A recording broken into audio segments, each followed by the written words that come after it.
আসসালামু আলাইকুম, সবাই কেমন আছেন? আজকে আমি একটা মজার রেসিপি রান্না করছি, তাই আপনাদের সাথেও শেয়ার করলাম। এখানে বেশ কয়েক পিস তেলাপিয়া মাছ আছে। মাছে আমি সামান্য একটু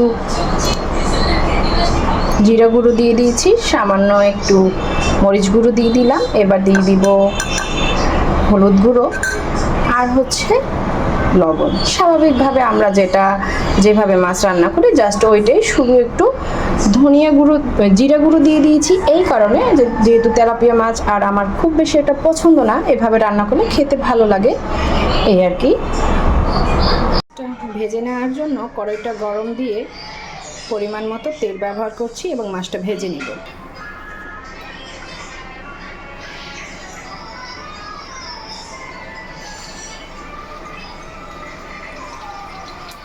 মাছগুলোকে ভেজে উঠিয়ে নিয়েছি, একদম কড়কড়াও করিনি, আবার কাঁচা কাঁচাও ভাজিনি, লাল লাল করে ভেজে নিয়েছি।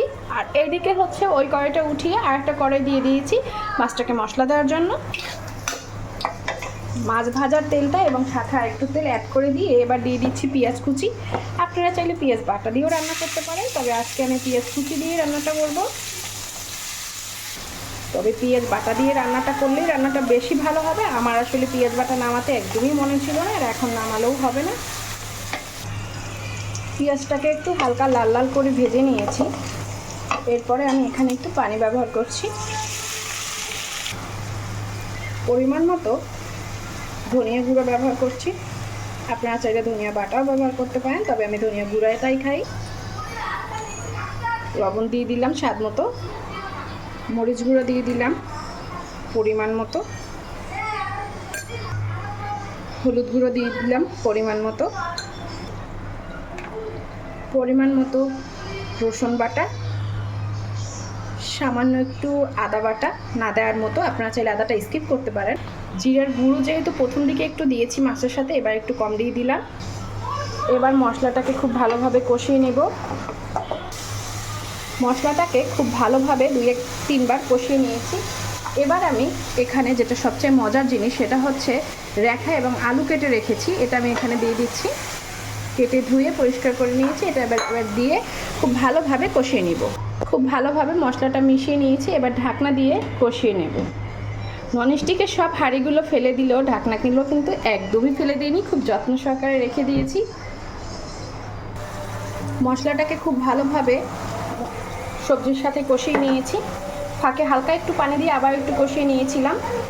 এবার একটু লবণ লাগবে, একটু লবণ দিয়ে দিচ্ছি। এবার দিয়ে দেবো পরিমাণ মতো পানি, যেটা আসলে আমি ঝোল রাখবো। বাবা, চিপস খাবা? আচ্ছা দেবো বাবা, চিপস দেবো। একটু পানি দিয়ে নিয়েছি। হ্যাঁ হ্যাঁ দিব বাবা। আমার ছেলে এসে বলতেছে মা চিপস খাবো। আর একটু পানি দেবো, ব্যাস শেষ। এবার ভেজে রাখা মাছগুলো দিয়ে দিচ্ছি। ভেজে রাখা মাছগুলো দিয়ে ঢাকনা দিয়ে রান্না করে নিব 10-15 মিনিটের মতো। যেভাবে ঝোল রাখেন ঠিক সেইভাবে তুলে নিলেই হবে। এটা খেতে কিন্তু খুবই মজা। অবশ্যই একদিন ট্রাই করে দেখবেন। আমি আরেকটু মাখা মাখা করব, আর একটু কম ঝোলে রাখবো। আর যেহেতু এখন ধনিয়া পাতার সিজন না, তাই আমি ধনিয়া পাতা কিনি না। এখনও কম বেশি পাওয়া যায়, তবে আমার কাছে ওই ধনিয়া পাতাটা খেতে ভালো লাগে না। এখানে যদি আরেকটু ধনিয়া পাতা দেওয়া যায় তাহলে কিন্তু খেতে আরও খুব মজা হবে। ভালো থাকবেন, সুস্থ থাকবেন, রূপাঞ্জলের সাথে থাকবেন। রূপা আছে আপনাদের সাথে।